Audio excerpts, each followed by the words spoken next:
Bonjour à tous. Pour ce nouvel épisode à vos côtés, je vous propose d'accueillir Safia. Safia est entrepreneure, blogueuse et bien plus encore, vous allez le découvrir. Je pense que beaucoup de personnes qui se lancent dans leur propre projet, malheureusement, et c'est un fait, c'est un constat, on observe de nombreux burn-out, contrairement à des burn-out que j'ai déjà pu évoquer dans un précédent épisode, c'est l'épisode numéro 7, d'une personne qui était salariée et qui, par manque d'envie, de motivation dans son travail, et entre autres, pas que son travail, a subi le burn-out.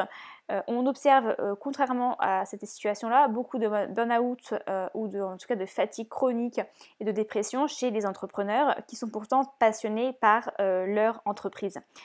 Mais cette passion peut des fois amener à s'oublier, oublier qui l'on est, oublier ce qui nous fait du bien et ne penser qu'à son entreprise et la viabilité et la sécurité notamment financière que l'on perd forcément quand on entreprend. C'est pour ça que j'ai voulu inviter Safia dans ce podcast aujourd'hui, car je suis certaine qu'elle a plein de conseils à nous livrer à ce sujet. Bonjour et bienvenue sur le podcast Hygiène de vie, qui t'aide à retrouver une vie plus équilibrée et plus sereine.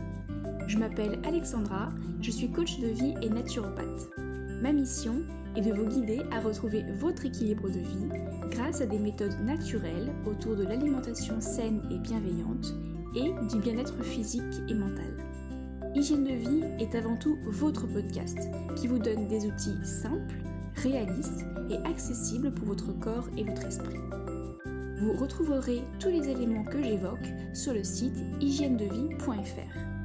Je vous invite à vous abonner au podcast sur la plateforme de votre choix pour ne pas manquer les nouveaux épisodes au moment où ils sortent.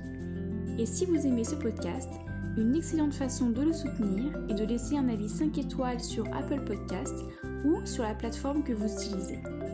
C'est ce qui permet à d'autres de le découvrir et d'en bénéficier plus facilement. Il est à présent temps de vous installer confortablement et de profiter. J'ai souhaité l'inviter dans cet épisode pour qu'elle nous explique en quoi consiste sa vie. Comment réussit-elle à gérer de front sa vie de femme, sa vie de couple et sa vie de girl boss. Elle nous explique tout et nous livre même tous ces petits conseils qui lui permettent de maintenir une bonne hygiène de vie et de rester productive jour après jour pour la viabilité de son business. Il est grand temps d'éclaircir tout ça, alors suivez-moi. Mais avant, je souhaiterais vous lire et vous partager le commentaire de Françoise, lesté sur mon compte Instagram Alexandra Portail Naturo, au sujet de l'épisode sur l'alimentation végétale.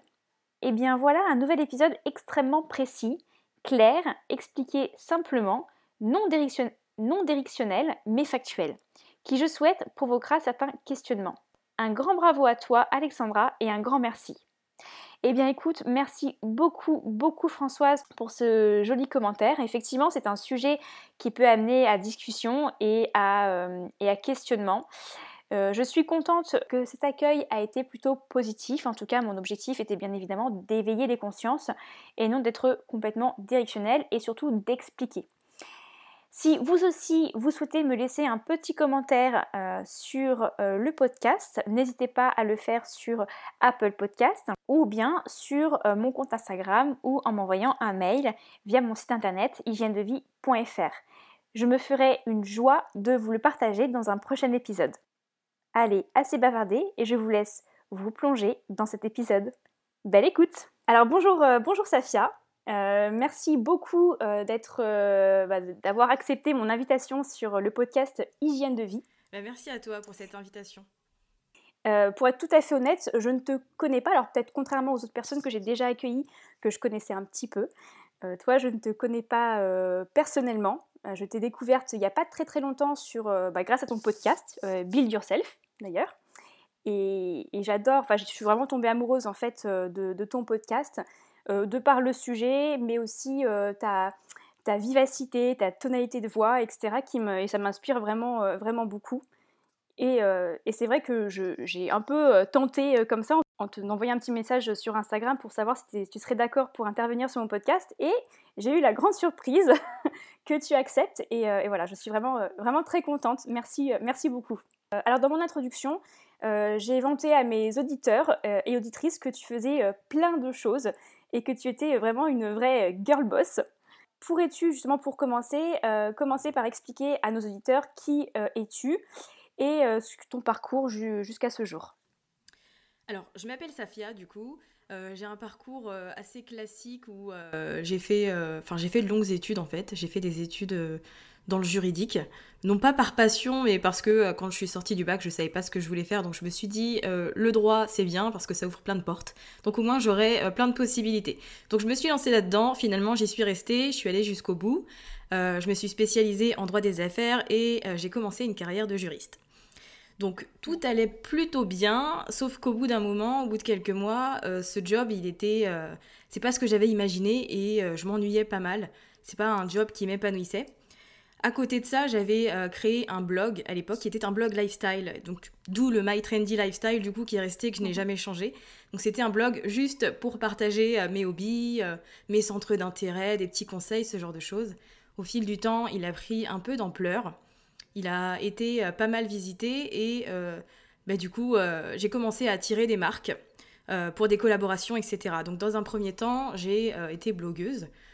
Et quand j'ai vu qu'il y avait du potentiel sur le web, je me suis dit, c'est peut-être le moment de laisser de côté ma carrière de juriste pour finalement me lancer dans quelque chose, alors certes d'inconnu, mais qui me passionnait et que j'adorais faire. Donc j'ai réfléchi à tout ça, finalement j'ai décidé de me lancer. Alors j'ai couplé cette activité de blogueuse immédiatement avec une activité d'entrepreneur entre guillemets, parce que je savais que je pouvais pas dépendre des marques pour générer un salaire tous les mois. Donc à l'époque j'utilisais Pinterest déjà, c'était en 2017 et j'avais eu pas mal de résultats. J'avais réussi à générer pas mal de trafic sur mon site, donc ce que j'avais décidé de faire c'était de créer un petit e-book. Donc j'ai créé un petit e-book qui apprenait aux blogueuses comment utiliser Pinterest pour générer du trafic. Donc je l'ai vendu comme ça a plutôt bien marché. Et puis là, je me suis dit, en fait, ça c'est pas mal. Parce que du coup, alors c'est mon job, enfin c'est mon travail, mon expérience, mes connaissances que je vends. Et puis du coup, tout dépend de moi. Donc je sais que si je fais un bon boulot, une bonne promotion, eh ben, je peux réussir à générer un salaire avec mon activité. Donc là, à ce moment-là, j'ai dit bye bye à ma carrière de juriste. J'ai dit c'est bon, on se reverra peut-être dans quelques années si jamais ça marche pas. Mais je me suis dit c'est le moment d'essayer. J'avais 26-27 ans. Donc je me suis dit, c'est maintenant que je peux faire un changement de carrière, même s'il n'y a pas d'âge en soi, mais voilà, j'étais à l'aise avec le fait de me lancer à ce moment-là. Du coup, t'as fait 4 ans à peu près de non, juriste? même pas, j'ai dû faire 1 an et demi, 2 ans, ouais, à peu près. Ah oui, d'accord. Ouais, j'ai vite compris que c'était pas pour moi. Donc voilà, je me suis lancée. Vive notre génération. Ouais, c'est vrai. Donc je me suis lancée, c'était en 2017 du coup, et depuis je suis à mon compte. Alors c'est vrai que mon activité a pas mal changé depuis ce que je faisais il y a 3 ans. Donc aujourd'hui, je me suis spécialisée dans l'entrepreneuriat féminin. Donc j'aide les femmes à créer et développer un business en ligne. Donc notamment en créant une communauté, en vendant des produits digitaux et en se faisant connaître grâce au podcast. Donc aujourd'hui, c'est mon activité exclusive. Tout le côté lifestyle, blogueuse, etc., ça n'existe plus. C'est bien parce que du coup, tu as vraiment connu le côté salarial et le côté du coup entrepreneur. Est-ce que tu pourrais nous raconter un petit peu à quoi ressemble une journée type pour toi aujourd'hui, par rapport peut-être en comparaison avec ta journée type quand tu étais juriste? Alors, quand j'étais juriste, pour le coup, j'avais mes journées de boulot tout à fait normales. Alors, je travaillais à Paris, l'entreprise était en banlieue, donc j'avais pas mal de trajets, donc ça me prenait beaucoup de temps le matin. Je mettais à peu près 1h30 pour aller travailler. Donc c'était du temps où je travaillais, entre guillemets, sur mon blog. Donc je réfléchissais à des idées d'articles, ce genre de choses, au contenu que je pouvais créer. Donc je prenais ce temps-là. Et en fin de journée aussi, en fait, une fois que je rentrais chez moi, j'avais une espèce de deuxième journée, entre guillemets, même si c'était... je sais pas, 3-4 heures que j'accordais à mon site internet et à ce que je pouvais faire en ligne. Donc c'était des longues journées, c'était fatigant, mais je pense aussi que c'est ce qui m'a aidé à me développer, à comprendre que c'était quelque chose qui me motivait réellement et que j'avais vraiment envie de faire. Aujourd'hui, pour le coup, mes journées, alors elles sont très organisées, mais elles sont plus autant chargées qu'avant. Je commence à travailler vers 9h à peu près. Donc tout ce qu'il y a, je me lève en général vers 7h, 7h30, donc ces 2 heures qu'il y a avant, elles sont exclusivement pour moi. J'ai appris à faire ça avec le temps parce que c'est vrai que quand je me suis lancée dans l'entrepreneuriat, j'étais vraiment une bourreau de travail. Mais je me suis calmée avec le temps et avec mes expériences. Donc je me lève assez tôt et je prends du temps pour moi. Je prends le temps de m'étirer, de boire un petit thé tranquillement, juste de penser, de faire un peu de journaling. Ça, c'est des choses que je fais chaque matin, qui sont vraiment importantes pour que je démarre du bon pied. Et ensuite, je me mets à bosser vers 9h. Je réponds à mes emails, je travaille sur les projets et les tâches du jour. Je m'arrête à midi parce que pour moi, c'est important d'avoir une pause déjeuner avec mon compagnon. Donc, je prends toujours 1 heure de déjeuner le midi. Ensuite, je me remets à bosser jusqu'à 18h, 18h30. Et ensuite, je ferme l'ordinateur et je ne l'ouvre plus jusqu'au lendemain. Et le week-end, je n'ouvre pas mon ordinateur non plus. Et tu arrives vraiment justement, dès le départ, quand tu t'es lancé à ton compte, est-ce que tu as réussi vraiment à avoir ces horaires-là tout de suite, à couper ton ordinateur, à le fermer et à dire bye bye à partir de 18h30 et de le rouvrir le lundi matin, par exemple? Absolument pas. J'avais aucune limite parce que j'avais cette idée que mon entreprise dépendait de moi, donc je devais faire le maximum pour qu'elle soit rentable et qu'elle me permette de vivre de ma passion. Donc dès que je me levais le matin, je prenais mon café, j'allais immédiatement devant l'ordinateur sans chercher à faire quoi que ce soit. Je mangeais à la limite devant mon ordinateur le midi. Et c'est vrai que je pouvais travailler jusqu'à 23h, 1h du matin, je travaillais les week-ends. En fait, je travaillais vraiment tout le temps. Et jusqu'à ce qu'au bout d'un moment, mon corps me dise stop. C'est avec l'entrepreneuriat que j'ai appris à lever le pied, en fait, parce que c'est vrai que je travaillais constamment. Quand tu dis ton corps a commencé à te dire stop, est-ce que tu peux nous en dire un peu plus sur ça? Et est-ce qu'il y a eu des signes avant-coureurs assez flagrants, justement? Comment tu t'en es rendu compte concrètement? Je m'en suis rendu compte parce qu'un jour, je me rappelle, je travaillais sur mon bureau, il était, je crois, 21h30, et là, je sens mon bras qui me brûle. Donc, je soulève la manche de mon gilet, et là, je vois plein de grosses plaques, comme si j'étais allée dans des orties. Donc, je me suis dit, c'est bizarre, je pensais que je faisais une crise d'allergie, parce que je suis allergique à plein de choses, ce qui était étrange, puisque j'avais pas mangé, mais en soi, je me suis dit, bon, c'est pas grave, j'ai fermé ma manche, j'ai continué à travailler, et c'est vrai que j'étais dans une période assez stressante aussi. Et en fait, en rentrant après chez moi, je me suis rendu compte que j'avais des plaques partout sur le ventre, partout sur les cuisses. Et en fait, je suis allée consulter un médecin dès le lendemain. Et il m'a dit que c'était une crise d'urticaire, en fait. Que j'étais trop stressée, que j'avais la tension qui était trop basse et que ça allait pas du tout. Après, il y a aussi le fait que depuis que je suis entrepreneur, je tombe souvent malade. Alors, moi, je suis persuadée que ça a un lien avec ça. Parce qu'avant, j'étais jamais malade. C'est-à-dire que de mes, 5 ans à 26, 27 ans, je n'étais jamais malade, aucune gastro, rien du tout. Depuis que je suis entrepreneur, il m'arrive très régulièrement, on va dire 2-3 fois dans l'année d'être malade, chose qui m'arrivait jamais avant. Et je sais en général que quand je suis malade, c'est que je dois lever le pied et que je prenne du temps juste pour me reposer et que j'arrête le train en marche, quoi. Effectivement, un excès de fatigue, de stress, etc., fait vraiment chuter la performance du système immunitaire et te rend beaucoup plus sujet aux différents virus qui traînent. Bon, bah c'est ça. Donc, alors, ouais. J'avais fait le lien. Je me suis dit, c'est pas possible, ouais. il y a forcément un lien entre les deux. Plus éventuellement les autres aspects de ton hygiène de vie. Si tu dis que par exemple tu mangeais un peu sur le pouce devant ton ordinateur, il se peut que derrière ton alimentation n'était pas forcément suffisamment équilibrée, n'apportait pas forcément les bons nutriments, les bonnes vitamines, qui aussi engendraient un affaiblissement de ton système immunitaire.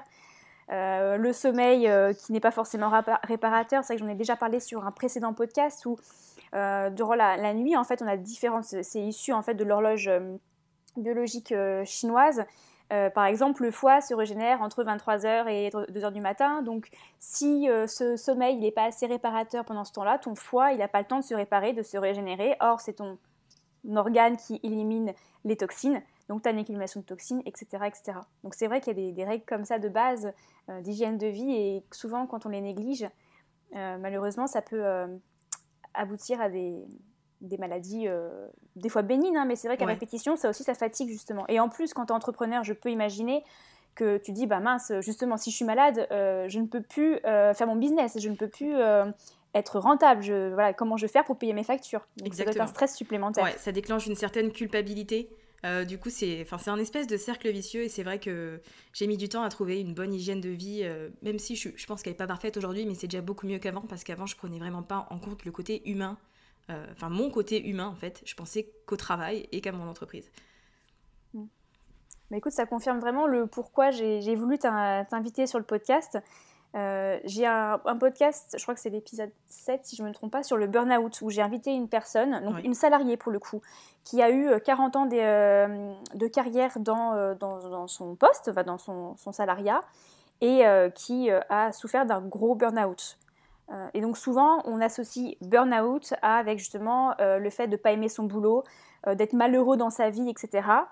Et moi, ce dont je me suis rendu compte, c'est qu'en plus, depuis que je suis vraiment aussi à mon compte, puisque je le vis aussi, je m'en rends compte, j'en ai peut-être l'avantage d'avoir conscience assez rapidement, parce que je suis un peu dans le domaine, mais je me rends compte parce que je le vis, c'est que quand on se lance dans son compte, dans son business, on a cette passion, donc on ne voit pas les journées passer.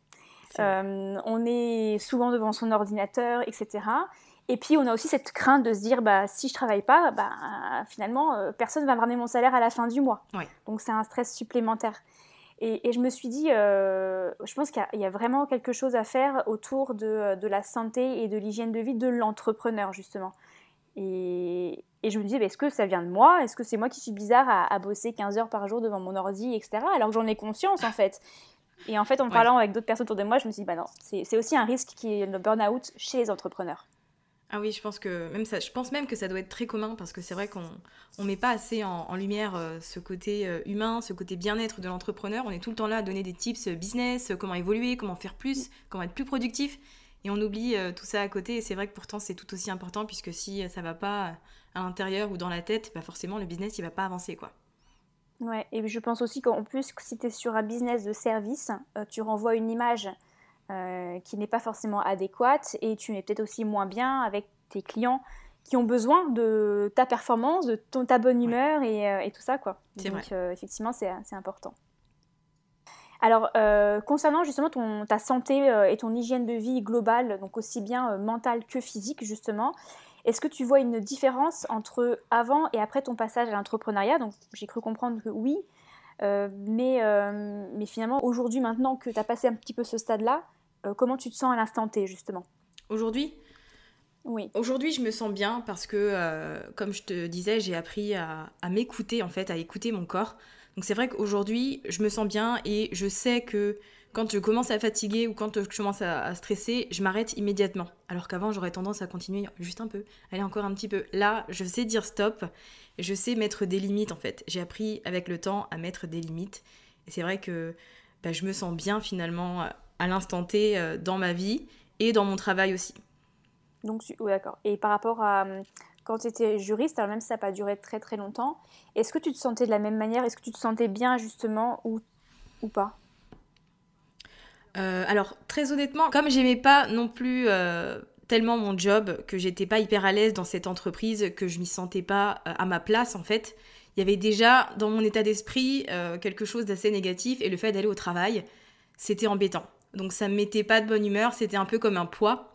Donc par rapport à ça, déjà, je vois la différence aujourd'hui parce que j'aime complètement ce que je fais et quand je me rends compte de ma situation d'avant, je me dis vraiment, bon, peut-être qu'il faut passer par là pour se rendre compte vraiment de la chance qu'on a aujourd'hui et de à quel point c'est bien de vouloir poursuivre ses projets, etc. Mais c'est vrai que j'étais pas mentalement bien à cette époque et je prenais pas soin de moi non plus, hein. Je me levais le matin, je me levais tôt puisque c'était loin. Donc je faisais 1h30 de trajet le matin, j'y allais, c'était pas forcément la joie. Le midi, je mangeais toute seule, un peu sur le pouce, comme ça. Je reprenais, puis après le soir, c'était reparti. Je devais refaire 1h30 de trajet. Donc très honnêtement, c'était pas un exemple, quoi. Et du coup, est-ce que tu penses que le fait d'être devenu entrepreneur, malgré on passe le passage où tu étais vraiment à fond dedans et du coup tu t'es un petit peu oublié, mais aujourd'hui, ta vie aujourd'hui d'entrepreneur, est-ce que tu penses que ça t'a permis de prendre plus soin de toi justement aussi ? Oui, parce que après je travaille de chez moi, donc j'ai aussi plus de temps et je gère mon temps comme je veux, alors que quand j'étais salariée, vu que c'était loin, je me levais tôt, je rentrais tard, donc je rentrais chez moi, je me couchais, et puis le lendemain matin, je me levais et puis je repartais. Donc je pensais pas à moi en fait. Alors que là, avec ce job d'entrepreneur, j'ai le temps de me dire, bon ce matin, je peux me lever plus tôt pour faire ci, faire ça, je peux juste me poser et me dire, je vais lire un peu parce que j'ai pas envie de travailler, je suis pas dans le mood, j'ai pas envie de me forcer. Donc je m'écoute davantage depuis que je suis entrepreneur. C'est vrai que ce point-là il est très important. J'ai appris en fait à m'écouter et à penser à moi.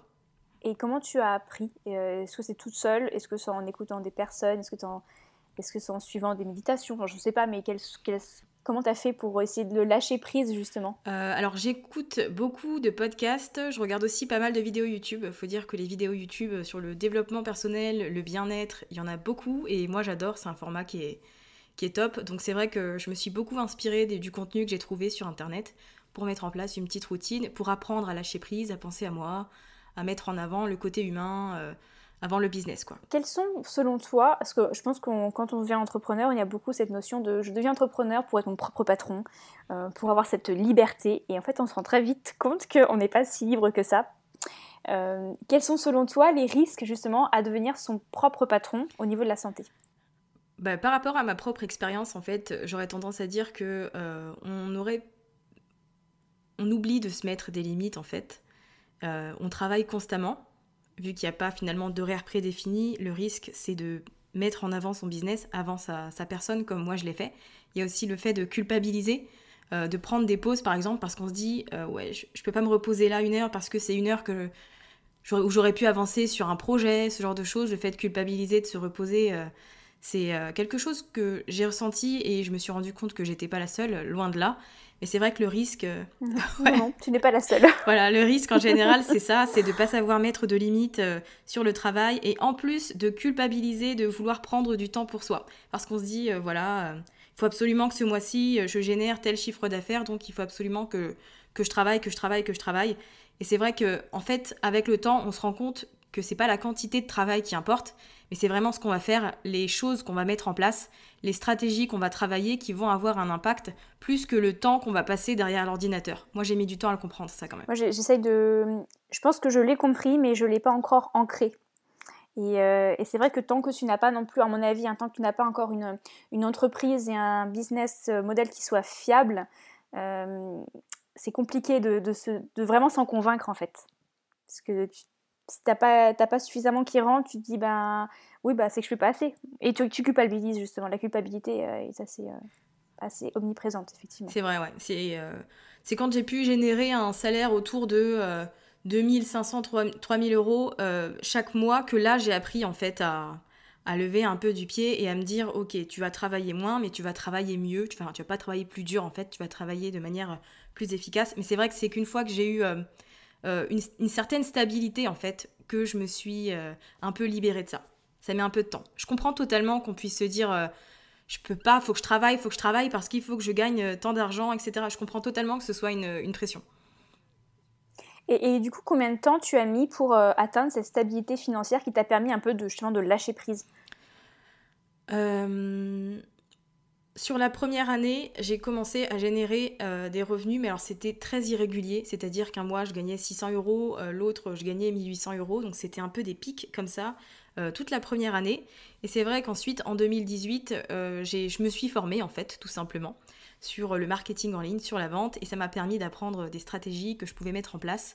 Et c'est vrai qu'à partir de cette année 2018, j'ai pu générer un véritable salaire et du coup participer aux charges de la maison puisque je ne pouvais pas le faire avant et c'était aussi une source de culpabilité.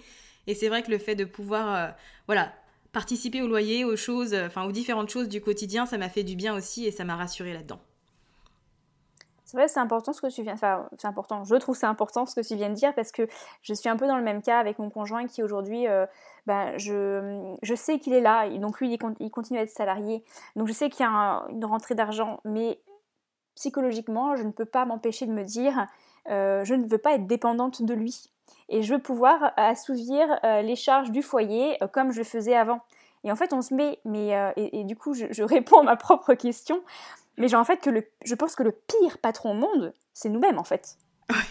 J'ai l'impression. Complètement. Mais je pense qu'on est tellement plus exigeants quand c'est nous, quoi. On est hyper exigeants et on n'a pas de limite. C'est vrai que c'est... ouais. C'est donc, la pire... C'est pour ça que... Ouais, c'est pour ça que c'est bien d'apprendre à mettre des limites, à se poser avant toute chose et à réfléchir. Parce qu'en général, on se jette dans l'entrepreneuriat et puis on se lance dans plein de choses en même temps, on veut tout faire et on peut se perdre très facilement. Exactement. Et je pense que... Alors, il y a aussi cette notion de business en ligne qui prend beaucoup d'envergure, qui est souvent synonyme de liberté géographique, liberté horaire, etc. Mais ça veut dire aussi, derrière, marketing digital, ça veut dire aussi réseaux sociaux. Et finalement, on est H24 sur nos téléphones, notre ordinateur, pour pouvoir répondre aux personnes qui nous posent des questions. Moi, je ne sais pas si ça te fait ça, mais quand j'ai une personne qui me pose des questions, j'arrive pas, et que j'en suis consciente, j'arrive pas à me dire non, je lui réponds pendant mes heures de travail. C'est impossible pour moi. Ouais, C'est cette notion de service, en fait, peut-être, mais passion, service, il y a tout un tas de choses, et de culpabilité, peut-être. Mais le fait de faire des choses en ligne aussi, ça nous rend encore plus esclaves et prisonniers, en fait. Ouais, complètement. Je te rejoins totalement là-dessus parce que j'étais comme ça aussi. Dès que je voyais une notification Instagram ou un email, j'y répondais, même si c'était le dimanche, même si c'était en semaine à 23h, etc. Mais c'est vrai que l'année dernière, j'ai mis un peu le holà à tout ça. D'abord, j'ai désactivé toutes les notifications sur mon téléphone. Donc, je reçois jamais, aucune notification. Je vais consulter ma boîte mail 2-3 fois dans la journée. Et c'est vrai que j'y retourne pas le soir et le week-end, j'y retourne pas non plus. Après, c'est vrai que parfois, on m'envoie des questions sur Instagram, donc de mes clientes ou autres.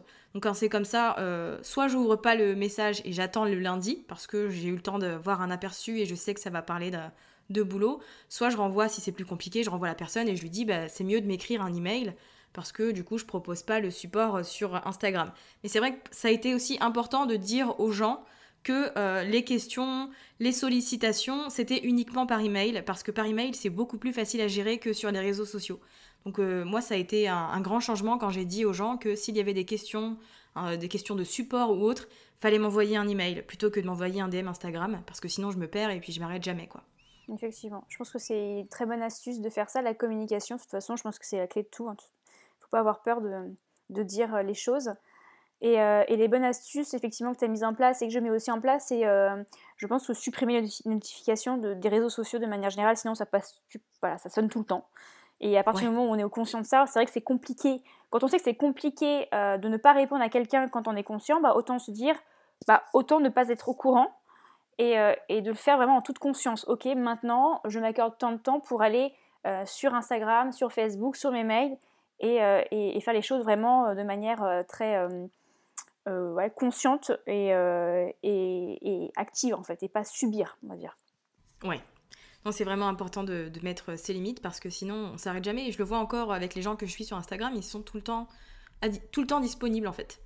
Tout le temps disponibles. Et c'est pas possible d'avoir une bonne hygiène de vie et d'être constamment en ligne, constamment en train de travailler, en train d'aider les autres, etc. Il faut aussi penser à soi et c'est vrai que beaucoup le mettent de côté. J'ai une petite question alors qui est plus ou moins liée avec le sujet de l'hygiène de vie, mais néanmoins si. Et j'aimerais bien avoir ton avis justement sur la question et ta connaissance. Mais quand tu as une personne, par exemple, qui t'envoie un message sur Instagram ou même par mail pour un renseignement par rapport à un produit, par exemple, ou une formation que tu fais, jusqu'où tu arrives à aller, parce que en fait, ça peut durer pendant plusieurs messages, pour mettre la limite en disant là, concrètement, ça m'a pris 1 heure et je fais une formation en ligne pour ça, pour lequel je suis donc rémunérée. Où est-ce que tu mets la limite entre, en gros, le gratuit, le payant, le je rends service, mais en même temps, derrière, je ne peux pas passer ma journée à rendre service, sinon, c'est pas viable, en fait. Comment tu t'y es pris au début, peut-être, et voilà, quelle est ta stratégie par rapport à ça? Alors, s'il y a une chose que j'ai bien appris avec le temps, c'est que les personnes qui envoient le plus de questions en DM sur Instagram, par exemple, ne sont pas des clients. Ces personnes-là, elles sont pas prêtes à acheter. En général, elles achètent jamais. Nos clients, c'est des inconnus, c'est des gens qui tombent sur notre site, qui nous découvrent et qui se lancent directement. Et c'est pas ces personnes qui passent leur temps à nous poser des questions. Donc en général, je réponds à 2-3 questions assez rapidement, assez succinctement. Sur Instagram, surtout parce que c'est là que je suis la plus sollicitée. Et quand ça va un peu plus loin, quand la personne a besoin de précision, je lui précise que j'ai une formation qui est disponible et je lui envoie le lien si ça l'intéresse. Par email, c'est un peu la même chose quand on vient me solliciter et qu'on me demande des conseils. Alors, je reçois des demandes en tout genre et c'est vrai que je peux pas répondre à tout parce que des fois, il y a des gens qui vont m'envoyer juste un email avec « Bonjour, je souhaiterais, pour faire grossièrement, je souhaiterais lancer un business en ligne, mais je ne sais pas comment faire. » Là, moi, je peux pas. C'est trop vague, il y a trop de choses à dire, trop d'informations, plein de choses à mettre en place. Donc en général, je renvoie la personne vers quelques articles de mon site. Je lui dis que voilà, j'ai cet article-là sur tel sujet, et voilà, je donne des ressources. Mais pour en fait partager, la limite entre le gratuit et le payant, pour moi, dans tout le contenu, parce que c'est vrai que je partage beaucoup de contenu déjà gratuitement sur mon podcast, sur mon blog, sur Instagram, etc. Il y a beaucoup de contenu dispo gratuitement, donc je renvoie au maximum là-dessus. Après, en général, je donne les grandes lignes, je dis ce qu'il faut faire, mais je n'explique pas comment le faire. Parce que pour savoir comment mettre les choses en place, il faudra prendre mes formations. Ça me rappelle justement, hier j'ai écouté ton dernier podcast et c'était une interview. Ouais, il avec s'est parlé de Annelise. ça, ouais, tout à fait. Il était vraiment top, moi j'ai adoré. Et vous parliez de ça, justement, cette limite-là, et expliquer plutôt en gratuit ce qui est le pourquoi, et puis le comment, ça sera plutôt le payant. Mais c'est compliqué concrètement de mettre cette limite-là, en fait. On a peur, je pense, aussi de perdre un potentiel client, et la transformation prospect-client, elle est compliquée. Si on fait pas assez et qu'on perd le client, on culpabilise. Si on fait trop, la personne n'aura plus besoin de nous, de toute façon, grosso Ouais, modo. mais pour le coup, j'ai déjà fait l'erreur de trop en donner. Une fois, j'ai une personne à qui j'ai trop partagé et qui m'a dit, bon bah je vois pas pourquoi je prendrais ta formation Pinterest puisque là, j'ai déjà toutes les infos. Et c'est à partir de ce moment-là que je me suis remise en question finalement. Donc c'est vrai que la limite, elle est assez difficile à trouver, mais en soi, je pense que c'est important de répondre aux gens, de les renvoyer dès que possible vers des ressources qui sont déjà disponibles, mais en même temps, on peut pas passer la journée à échanger des DM sur Instagram ou des emails, quoi. Donc répondre oui, mais toujours envoyer vers du contenu utile qui pourra les aider sans que nous, on y passe des heures. Moi, je pense que ce qu'on vient de dire, peut-être qu'il y a des personnes qui se posent la question, mais c'est quoi le lien avec l'hygiène de vie? Mais en fait, pour moi, le lien, il est juste, il est hyper flagrant, c'est une notion de temps. On ne peut pas passer notre temps à faire des choses derrière qui ne nous rapportent pas, puisque sinon, si ça ne nous rapporte pas, on va stresser, et si on stresse, notre hygiène de vie, elle en prend un coup. Tout est une question d'organisation et sûrement des limites dont tu parlais. Ouais, c'est vrai, c'est important. Et ce que j'ai appris aussi, et ce qui m'a aidé à être beaucoup plus épanouie, on va dire, et à me sentir plus légère dans mon travail, c'est que j'ai aussi appris à déléguer. Parce que je reçois énormément de mails de mes clientes, c'est pour du support, mais c'est des questions qui reviennent assez souvent et c'est souvent les mêmes. C'est des choses qu'on peut certes trouver si on cherche un petit peu, mais c'est vrai que je reçois souvent des emails comme ça, donc j'ai délégué en fait cette partie à une personne qui s'occupe, qui a déjà un plan, qui sait exactement où se trouve quoi, et j'ai déjà donné un modèle avec des réponses types, et du coup cette personne s'occupe de répondre à tous ces emails qui arrivent un peu...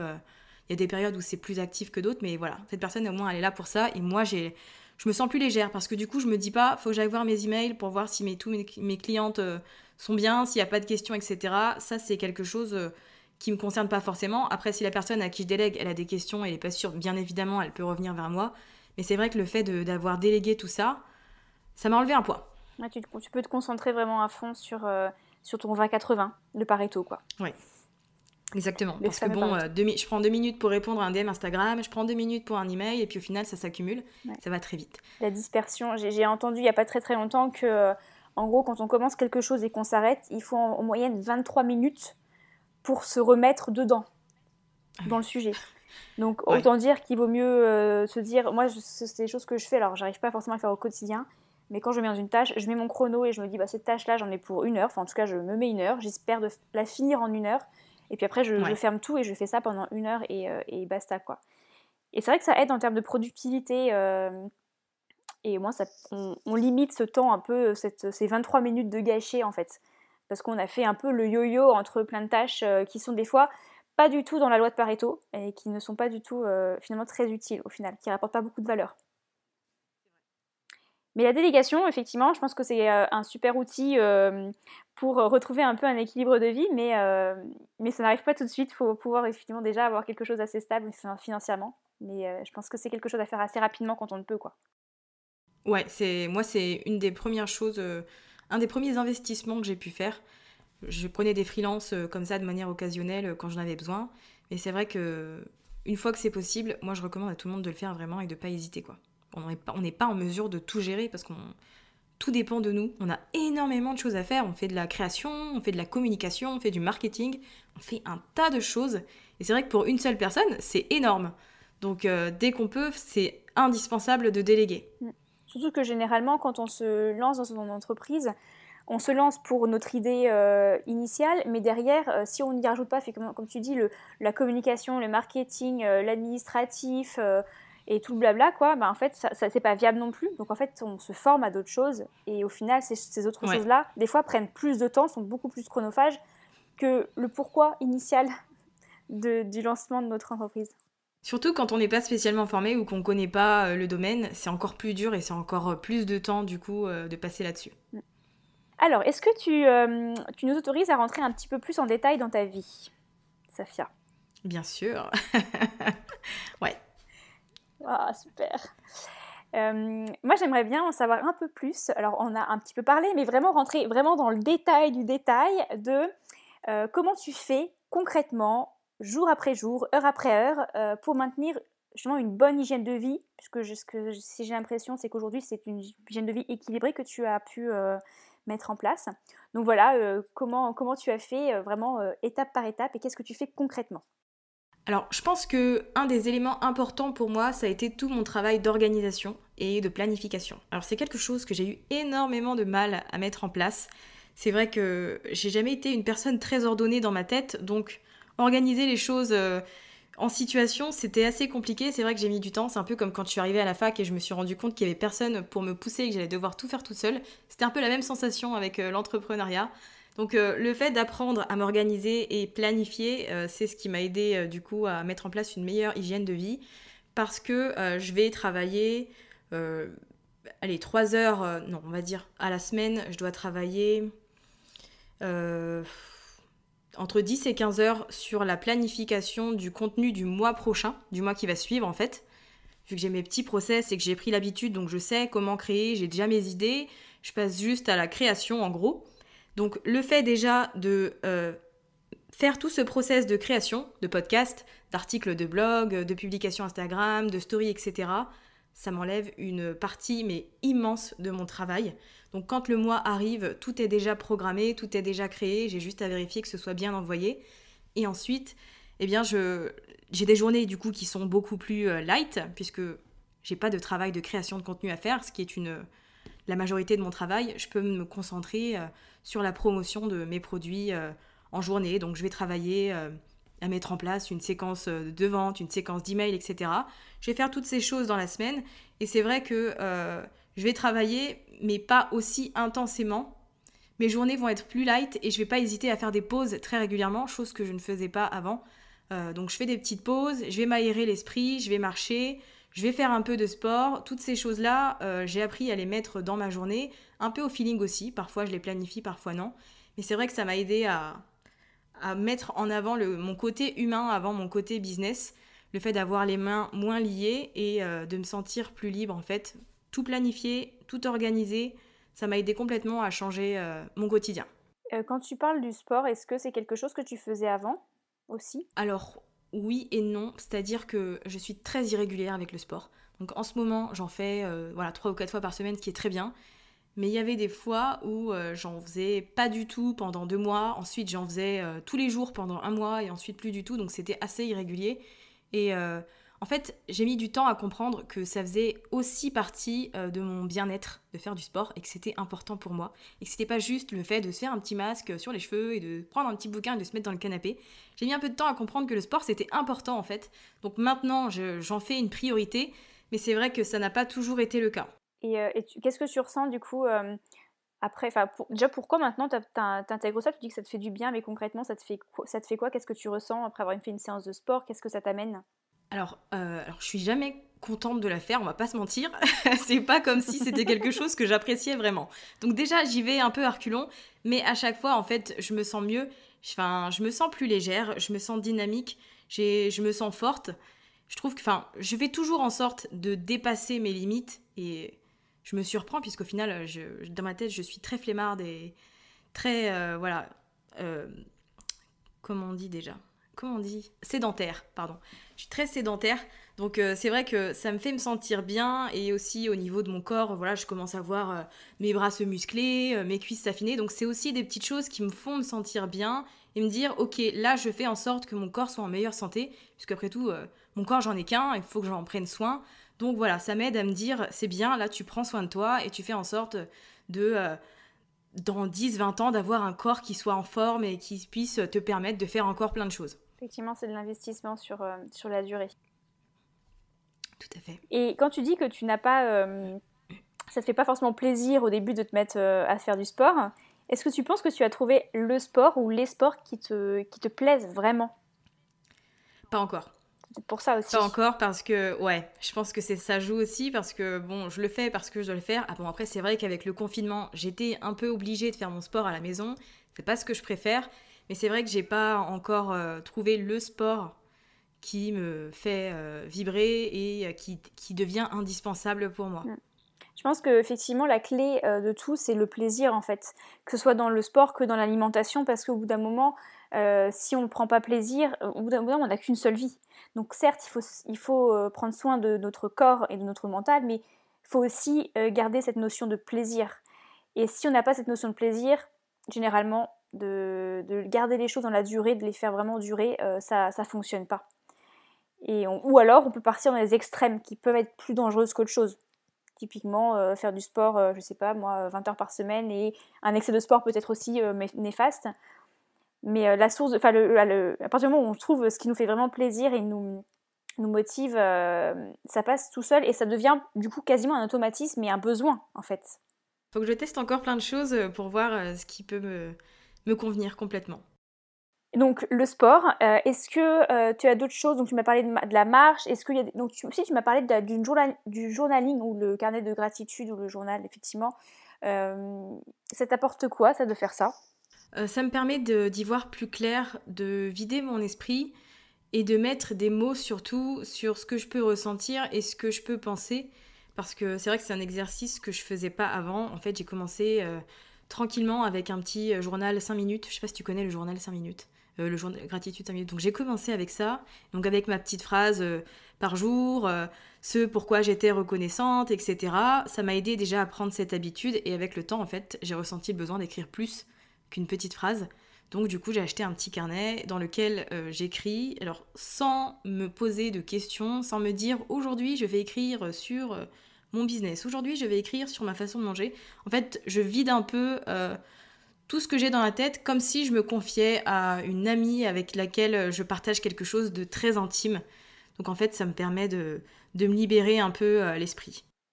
Effectivement, il y a deux types de... Enfin, il n'y en a pas que deux, il y en a plusieurs, mais moi j'aime bien ces deux choses-là. Il y a le journal de gratitude, qui est vraiment pour moi quelque chose où on essaie de réfléchir à notre journée ou à la journée précédente, dans qu'est-ce que j'ai apprécié, les petites choses, les petits bonheurs simples du quotidien, et en marquer 2, 3, 4, 5, et les revivre vraiment, de manière à vraiment ancrer et revivre des émotions positives qui sont en lien avec ces événements-là. Donc ça nous met vraiment dans un mood hyper positif et après en général on a la patate ou alors on s'endort bien si on fait ça au coucher. Et après il y a ce que tu disais, moi que j'appelle le journal poubelle. C'est-à-dire qu'en fait on se met pas de limite. Et généralement c'est tu ouvres ton cahier, tu prends ton stylo et des fois tu peux te mettre un minuteur, tu dis voilà pendant 5 minutes j'écris et je ne lève jamais mon crayon. Et même s'il n'y a pas de cohérence en fait. Et en fait c'est un moyen de vider son esprit. Alors ça peut être il y a des personnes qui aiment bien faire ça sur un papier libre parce qu'après elle le jette et en fait elle vide tout et après elle jette, paf, c'est vraiment très spirituel en fait. Ouais, moi j'aime bien revenir sur mes anciennes pages d'il y a 2 mois, 3 mois, 6 mois, voir un peu ce que je pensais, comment je me sentais, etc. J'aime beaucoup faire ça, donc c'est vrai que c'est pour ça que j'ai pris le carnet aussi. Mais le nom journal poubelle, c'est pas hyper joli. Non, c'est pas hyper joli, mais je trouve que ça reflète très bien le mindset derrière. Oui. L'idée, ouais, alors c'est pas un journal intime forcément, c'est voilà, je sais pas, c'est poubelle, c'est vraiment vider son esprit quoi, sans cohérence. Ouais. On peut passer du coq à l'âne sans voilà. Est-ce qu'au niveau alimentation, tu as mis en place des choses différentes, tu l'as fait évoluer au fur et à mesure pour justement venir équilibrer ton hygiène de vie? Est-ce qu'il y a des choses qui ont évolué? Ouais, alors j'ai arrêté, alors non, j'ai pas arrêté, mais j'ai considérablement diminué les produits laitiers. Parce qu'il m'arrive encore de manger certains fromages, mais c'est vrai que avant j'en consommais beaucoup, très régulièrement. La France c'est le fromage, donc moi ça faisait partie intégrante de ma vie, de mon quotidien, quand il y avait des soirées, etc. Toutes ces choses-là, j'en mange de manière très occasionnelle. J'ai aussi arrêté les protéines, enfin la viande, le poulet. Je mange du poisson de temps en temps quand je vais au restaurant par exemple, mais sinon c'est vrai que je fais en sorte à la maison de cuisiner des produits de saison, des légumes, des bons plats équilibrés. Donc ça c'est des choses que je faisais absolument pas avant, puisque comme je mangeais en travaillant limite devant mon ordinateur, je me faisais livrer. Et c'était pas le truc... Enfin, dans les applications de livraison, en tout cas chez moi, il n'y a pas de choses saines. Donc en général, c'était terrible pour mon hygiène de vie et je l'ai senti, au niveau de mon corps, que c'était pas bon et qu'il fallait mettre le holà. Donc j'ai appris à manger plus de légumes et c'est vrai qu'aujourd'hui, alors je ne fais pas la propagande du végétarisme ou autre, mais c'est vrai que le fait pour moi d'avoir enlevé une grande partie en tout cas des protéines animales, ça m'a permis de me sentir beaucoup mieux dans mon corps et de manger mieux aussi. Ça m'a permis aussi je pense, de développer ma créativité parce que je me rendais pas compte de tout ce qu'on pouvait faire en fait avec des fruits, des légumes, du soja, etc. En fait, on peut faire des plats délicieux, absolument sans viande, sans tout ça, quoi. Effectivement, alors le végétal, moi j'ai aussi pas mal de questions par rapport à ça sur le végétal, mais alors les carences, mais du coup tu t'ennuies, t'es devenu, tu manges la salade verte, des choses comme ça. Parce que moi j'ai une alimentation un peu, alors j'ai un passif on va dire d'omnivore, il y a assez longtemps, mais je n'étais jamais très très fan de produits laitiers ni de viande. Plus de poisson on va dire et de yaourt, voilà, mais pas de fromage ni rien.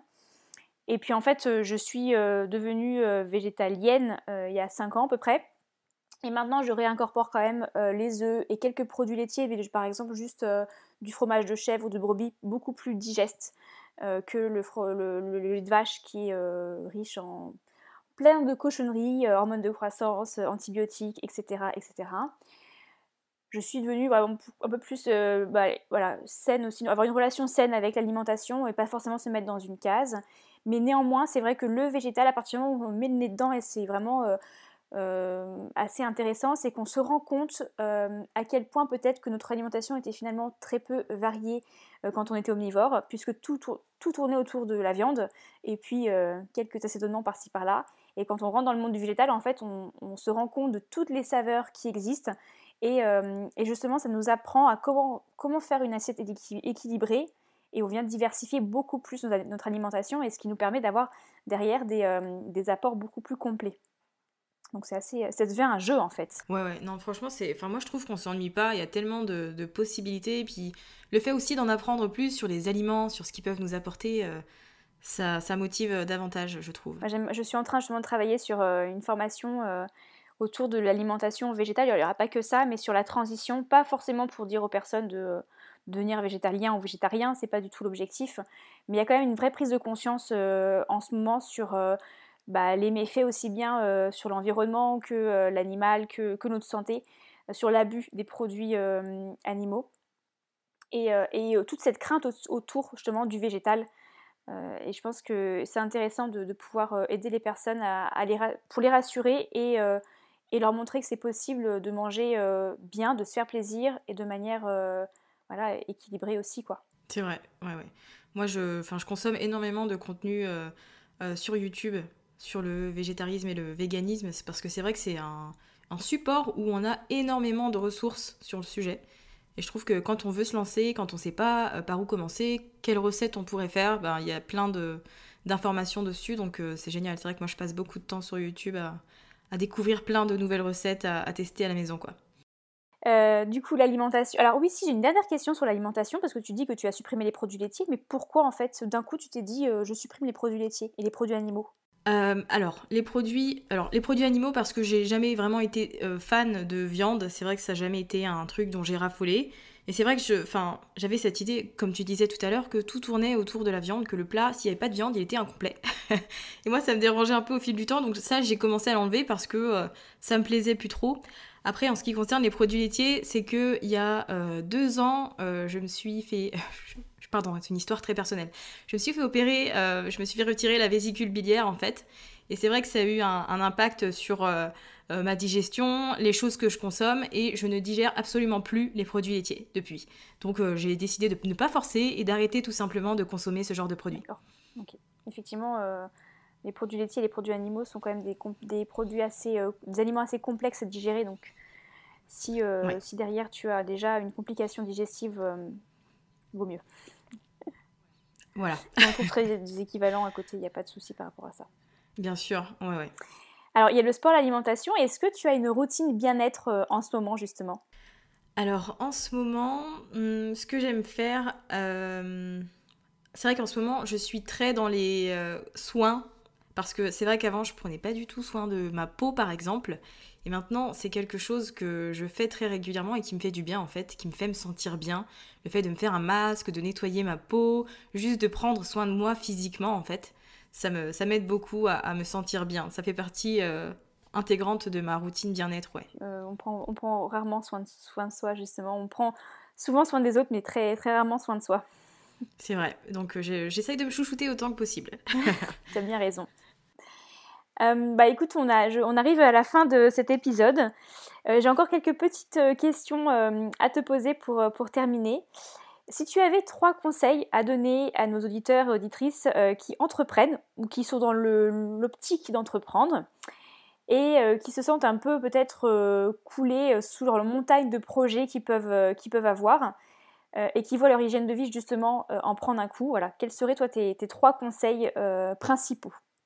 Alors ça va reprendre un peu tout ce que j'ai dit depuis le début de cet épisode, mais c'est vrai que j'aurais tendance à dire de savoir poser des limites, c'est vraiment important je pense. Le fait aussi de faire de son bien-être une priorité, parce que oui c'est bien d'avoir un projet et de vouloir le développer professionnellement et de se lancer corps et âme dedans, mais pour autant il ne faut pas s'oublier soi en tant que personne.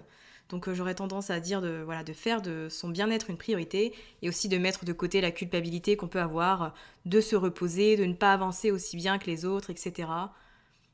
Juste pensez à vous. Faites des choses qui vous font du bien, qui vous font vous sentir bien, parce que si vous vous sentez bien psychologiquement et physiquement, vous serez beaucoup plus performant. Et si tu avais un conseil ou quelques conseils à donner, peut-être avant d'entreprendre, justement pour ne pas subir cette période où on est tellement passionné, ou justement peut-être aussi plein de culpabilité quand on travaille pas. Est-ce que mieux anticiper peut-être cette période-là, est-ce que tu aurais quelques conseils à donner avec ton recul ? Je pense que j'aurais tendance à conseiller d'apprendre une routine, de mettre en place une routine bien avant de se lancer dans l'entrepreneuriat, afin de ne pas se laisser submerger par tout ce qui va arriver par la suite, parce que c'est dur de travailler pour soi, de développer son entreprise. Donc si en amont, on a pris l'habitude de penser à soi, d'avoir une routine bien-être et de faire des choses qui nous rendent heureuses et qui nous font nous sentir bien, eh bien ça peut avoir un bon impact, je pense. Je te rejoins complètement. Et quand tu dis ça, je pense que c'est important de prendre le temps de le faire et de vraiment y croire, et pas seulement de se dire je vais faire ça parce que ça va me faire du bien, mais j'y crois pas, et qu'à côté de ça, finalement, je culpabilise vraiment, parce que le cerveau, il est très intelligent. Il nous fait des fois faire des choses qu'on n'imagine pas et pour lesquelles, en fait, on n'est pas complètement conscient, et en fait, ça peut être dangereux parce qu'on pense se faire du bien. C'est bon, j'ai une routine, ça me fait du bien, je fais ça, très factuellement. Mais concrètement, au fond de nous, on n'est pas persuadé et on ne se fait pas du bien. Ouais, je pense aussi que c'est bien du coup de faire en fonction de soi et de ses propres centres d'intérêt, parce que c'est vrai qu'on peut consommer un tas de contenu sur internet qui nous dit pour se sentir bien, il faut boire de l'eau avec du citron le matin à jeun, il faut faire ci, il faut faire 10 000 pas, il faut faire ceci, cela. En fait, je pense que le plus important, c'est de tester les choses et de voir ce qui fonctionne pour nous, de tout adapter à nous en fonction de nos intentions du jour, de la façon dont on se sent, et de pas être fixe en fait dans les tâches ou les choses qu'on va pouvoir faire dans notre routine pour nous sentir bien. Tout à fait. Effectivement, avec le nombre de contenus qu'on peut avoir aujourd'hui, il faut les consommer avec bienveillance et je pense qu'il y a 2 choses qui sont importantes quand on consomme un contenu. C'est essayer de comprendre pourquoi ce conseil est donné, parce que si on ne comprend pas, en général, on a du mal à l'appliquer. Donc le comprendre, tu parlais par exemple du jus de citron, il y a plein de bienfaits, mais aller jusqu'à connaître pourquoi finalement, et vraiment pourquoi ce serait bien, et ensuite le tester, et éventuellement effectivement tous les conseils ne sont pas adaptables à toutes les personnes. Exactement, ça je pense que c'est important parce que tu vois, c'est une des erreurs que j'ai fait quand j'ai découvert le développement personnel et que je me suis lancée là-dedans. Je me suis dit bon, c'est bien, ça va pouvoir m'aider, et c'est vrai que j'ai pas su faire la part des choses et que j'ai voulu mettre trop de choses en place en même temps. Et tout ne me convenait pas. Donc au bout d'un moment, forcément, j'ai mis un stop. Et c'est quand je me suis posée pour réfléchir quelques temps plus tard que je me suis dit, mais en fait, t'as pas besoin d'écouter tout le monde en fait. T'as juste besoin de t'écouter toi et de voir ce qui te plaît et ce qui te fonctionne, ce qui te correspond complètement. Du coup, tu dirais qu'il y a vraiment une Safia avant et une Safia après la création de ton entreprise ? Ouais, complètement. En fait, le fait d'avoir créé mon entreprise, ça m'a appris beaucoup de choses sur moi. Mais ça m'a aussi permis de penser à moi, en fait, chose que je faisais pas du tout avant. Mais j'étais concentrée sur mes études, sur le travail, etc. Je me suis jamais mise au centre de ma vie, en fait. Et c'est vrai que cette dernière année d'entrepreneuriat, elle m'a permis de me recentrer et d'évoluer. Et je sais que la Safia, dans 3, 5 ou 10 ans, elle sera encore meilleure. Elle sera encore plus attentionnée envers elle-même et beaucoup plus équilibrée, quoi. Je pense que c'est un processus qu'on fait tout au long de sa vie. Alors peut-être que des fois, je vais mal faire les choses et que je vais retomber dans une phase de stress avec mes plaques d'urticaire. Et peut-être que non, mais c'est pas grave. Ça fait partie aussi du process. Je pense vraiment qu'il n'y a pas de fin en soi et que c'est un truc qu'on fait tout au long de la vie. Trouver cet équilibre d'hygiène de vie, finalement, cet équilibre entre la vie perso et la vie pro. L'équilibre ne tient qu'à un fil. Et maintenant, effectivement, si tu refais de l'urticaire, au moins tu sais à quoi c'est pas. Tu penses savoir à quoi c'est dû et tu sais comment faire pour recorriger. Et c'est un beau signe de ton corps de te dire attention, tu te mets un peu en danger, lève le pied. Et l'autre corps, il est super intelligent et les symptômes, justement, doivent être acceptés et regardés. Parce que ce sont les meilleurs signes avant-coureurs de quelque chose de peut-être plus important et plus grave derrière. Exactement. Et c'est vrai qu'on passe pas assez de temps à analyser tous les symptômes qu'on ressent. On essaye de les mettre de côté et de passer au-dessus. Mais comme tu dis, c'est des signes. Ou alors de les masquer avec des médicaments ou autre chose. Alors que de trouver la cause de la cause, c'est tout l'intérêt de la naturopathie. C'est pour ça que je suis tombée amoureuse aussi de la naturopathie, c'est de se dire... alors moi, je suis quelqu'un d'assez cartésienne, puisque j'ai un passif d'ingénieur, alors que voilà, on calcule tout, etc. Et c'est vrai que la naturopathie, finalement, c'est peut-être quelque chose qui peut paraître complètement différent. Eh bien non, parce qu'en fait, on veut résoudre un problème en trouvant le pourquoi du pourquoi, en fait. Et c'est beaucoup plus durable derrière. Et on ne vient pas masquer quelque chose qui nous fait mal, non. Si jamais, je prends toujours l'exemple de la nausée, par exemple, si jamais on a envie de vomir, c'est pas la peine de prendre un cachet pour s'empêcher de vomir, parce que si le corps il vous donne envie de vomir, c'est qu'il a quelque chose à expulser. Alors certes, c'est pas forcément agréable, mais néanmoins, une fois que c'est expulsé, ça va beaucoup mieux. C'est vrai. C'est un bon exemple. Encore une fois, c'est pas très glamour, mais bon, au moins, c'est Ouais, visuel. et puis après, on a parlé de vésicule biliaire, de crise d'urticaire. On est très nature dans cet épisode. Est-ce que tu as quelques lectures, des vidéos, des podcasts, voilà, en gros, des sources d'inspiration pour les personnes qui veulent justement en savoir davantage sur la bonne manière d'entreprendre? Alors ça peut être vraiment sur l'entrepreneuriat pur ou toi, ce qui t'a aidé en tant qu'entrepreneur, entrepreneuse. Alors en podcast, mon préféré, c'est Le Gratin de Pauline Legnaud, que tu dois connaître parce qu'il est très connu ce podcast. Je trouve à chaque fois... À chaque fin d'épisode, je suis reboostée pour la journée, pour la semaine. Donc celui-là, c'est celui que je recommande toujours en premier. Alors, je recommande le mien aussi, évidemment. Sinon, il y a aussi celui de Aline de The Bee Boost que j'aime beaucoup. Il y a Être Soi de Julie Kinoko que j'aime bien parce qu'elle met beaucoup en avant le bien-être de l'entrepreneur et pas seulement sur le côté business. Donc c'est un podcast que je recommande énormément. Sinon, je pense que c'est bien d'associer, quand on se lance dans l'entrepreneuriat, tout ce qui est contenu de développement personnel, mais comme je disais, en faisant la part des choses. Donc moi, je regarde pas mal de TED Talk sur YouTube. J'aime bien la chaîne de David Laroche. Et j'aime bien aussi Chloé Bloom. Voilà, c'est des contenus que je consomme assez facilement et qui m'aident à me recentrer. J'ai l'impression qu'on a les mêmes références. C'est ce que j'allais te dire. J'ai l'impression qu'on a mis exactement les mêmes références. Bon, très bien, ça va être facile pour moi de retranscrire le podcast. Je n'aurais quasiment pas à te redemander les sources. C'est parfait alors. Bon, du coup, moi, je peux que recommander également. Voilà, je pense que c'est le bon contenu, tu vois, le contenu qui permet de s'enrichir sans se mettre la pression. Pour moi, c'est celui qui m'aide le plus et que je consomme de manière très régulière, toutes ces ressources que je viens de nommer. Effectivement, ce sont, je trouve, des contenus qui sont inspirants, pas culpabilisants, qui ne disent pas avoir juste forcément, avoir tout bon, tout vrai. C'est juste voilà, leur manière de penser, de voir les choses et après à nous aussi de... C'est comme ça aussi qu'on se rend autonome. C'est en s'inspirant et après en faisant à notre propre manière. Et c'est pareil pour l'hygiène de vie. Moi, ce que j'aime bien dire quand j'ai des clients en naturopathie ou en coaching, c'est de dire moi, mon objectif, c'est que vous veniez pas me voir tous les 4 matins. Alors même si derrière, ça me fait, si je dois l'avouer, ça fait une rentrée d'argent. Mais c'est pas mon objectif, c'est pas pour ça que je veux faire les choses. Moi, c'est vraiment de rendre autonomes les personnes. Alors oui, ça peut prendre quelques séances. Ça prend quelques séances parce qu'on ne revient pas mettre en cause une hygiène de vie en une séance d'1 heure et demie. Mais le but ultime, c'est quand même que les personnes elles deviennent complètement autonomes et qu'elles vivent leur vie de la meilleure manière, mais seules, sans moi en fait. Ouais. Donc c'est la même chose, je pense, pour la consommation de contenu. Exactement. Ouais. Dernière question, enfin avant-dernière question pour être honnête, mais bon, la dernière grosse question, on va dire. Ça veut dire, et c'est la question signature de ce podcast, ça veut dire quoi pour toi avoir une hygiène de vie plus équilibrée et plus sereine ? Alors, je pense que pour moi, c'est avoir une hygiène de vie qui nous permette de nous sentir bien, dans laquelle on se sent à l'aise et épanoui, et qui équilibre parfaitement la vie pro et la vie perso. Pour moi, si j'ai une bonne de vie qui est plus équilibrée, c'est que je prends soin de moi dans mon esprit, mais aussi dans mon corps et toutes ces choses.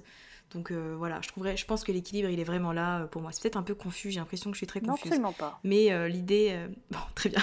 L'idée, c'est vraiment de trouver cet équilibre et surtout de mettre en avant sa personne, de penser à son intérieur, son soi, que ce soit aussi bien dans le corps, puisqu'on parlait de sport et de consommation, mais aussi dans la tête, parce que c'est important de se sentir bien, d'avoir l'esprit léger, d'avoir l'esprit positif, toutes ces choses. C'est vraiment important pour moi. Ça fait partie de l'équilibre et d'une bonne hygiène de vie. Super. Merci beaucoup pour ta réponse sur cette question signature. Un énorme merci encore pour avoir accepté d'avoir participé à cette interview, à ce podcast. Je suis vraiment très contente. Bon, il est vraiment à la hauteur de mes espérances en fait. Enfin, je m'envoie des fleurs, enfin je nous envoie des fleurs à l'avance, mais bon, on prend du plaisir, c'est le principal. Enfin moi en tout cas j'ai pris beaucoup de plaisir. Merci beaucoup. Ça m'a vraiment donné un gros coup de boost et j'espère que ça va faire de même pour les personnes qui vont nous écouter. Et du coup, s'il y a des personnes qui sont comme moi et qui sont tombées amoureuses de ta voix, de ta tonalité, de ta pêche et ton optimisme, est-ce que tu pourrais nous dire où est-ce qu'elles pourraient te retrouver ? Alors, on peut me retrouver sur mon podcast Build Yourself où je publie 2 fois par semaine. Le lundi et le mercredi, on peut me retrouver sur mon site mytrendylifestyle.fr ou sur Instagram où je suis particulièrement active. Donc, ce sont mes 3 supports principaux sur lesquels je passe beaucoup de temps. Eh bien, merci encore Safia pour ta disponibilité et toutes les bonnes astuces et les super conseils que tu as pu nous donner. J'espère que ça va aider certaines personnes justement qui souhaitent se lancer ou qui sont déjà lancées et qui peuvent être amenées à s'oublier. En tout cas, moi ça m'a aidé et vraiment merci beaucoup. Eh bien écoute, je te souhaite une très belle continuation dans tes beaux projets. Merci beaucoup, j'espère, ouais. Et puis moi, je te souhaite une belle continuation de ton podcast qui, je trouve, aborde des sujets très intéressants. Donc j'ai hâte d'écouter tous les épisodes à venir. Je suis sûre que je vais apprendre plein de choses. Je te dis à bientôt dans ton prochain podcast. À bientôt. Merci pour votre écoute. J'espère que cet épisode vous aura plu sur un sujet un petit peu différent que d'habitude. N'hésitez pas à poser toutes vos questions en commentaire de cet épisode ou à m'envoyer un message sur Instagram Alexandra Portail Naturo ou via mon site internet hygienedevie.fr. D'ailleurs, petite question pour vous. J'adorerais en savoir davantage sur votre manière d'aborder votre vie d'entrepreneur. Quelles sont vos astuces à vous pour maintenir une hygiène de vie qui soit équilibrée et sereine malgré votre entreprise? Ou bien peut-être vos craintes si vous êtes dans l'optique d'entreprendre. N'hésitez pas à revenir vers moi ou à me contacter si vous en ressentez le besoin. En attendant, je vous dis à très vite dans le prochain épisode d'Hygiène de vie. Ciao!